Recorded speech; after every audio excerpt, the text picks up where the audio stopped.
out of the 7 or so who showed up that first day, one was Rodney. Now, Rodney was homeless. He was living in and out of refuges, and 3 nights before I'd met him, had slept at a McDonald's play area. You know where they had the swings and the slippery dips. 2 was Jason. Jason was 23 years old on the day I met him, and Jason was a heroin addict. Jason had been on heroin since the age of 13, almost half his life. 3 was Joe. Joe was on parole, waiting to be sentenced later that year. And 4 was Shane. Now, Shane was a big Aboriginal bloke who was so shy that he'd sit in the corner of the class and he wouldn't say a single word.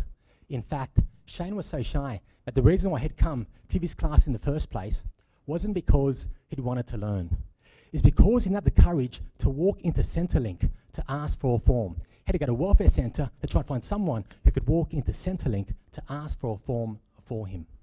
He would sit in the corner of the class and he wouldn't say a single word. And here they were sitting in front of me, wanting to learn more about how films are made.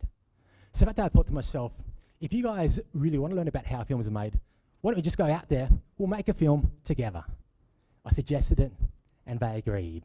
So in the back of my mind I thought, we'll go out and make a 5, 10, 15-minute short film. But when I said that, they all said, no, Khoa, we don't want to make a short film. We want to make a full-length feature film. And that day, being in that classroom and seeing them there and seeing their passion to be there, I said to them, all right, guys, if you guys promise to put in 100%, I promise I'll do the same. And we'll set out to make a full-length feature film. So the first thing we thought was, what film are we going to make? I asked the team, and Joe puts up his hand and says, we should make like the Fast and the Furious 3. Because I've got a mate, he's got 2 Holden Commodores we can smash together. And then Jason puts up his hand and goes, we should make like an Australian martial arts film, like Crouching Tiger, Hidden Dragon, because it'd be cool to fly between the fibro houses in Cabramatta. And all these ideas started coming up, one after another after another.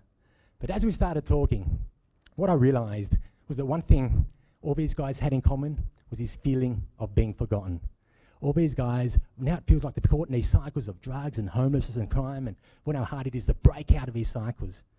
So when I found that out, I said to them, you know what, guys, that is what you believe in. That's what you're passionate about. So that's a project we're going to undertake, and that's a story we're going to tell. So that day, with no money, no crew, no script, and a cast of guys who had never acted before, we set out to make a full-length feature film.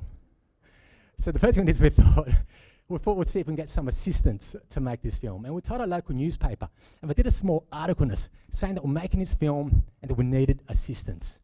Well, within 3 days of this article coming out, we had phone calls from all over Cabramatta, from people offering their help.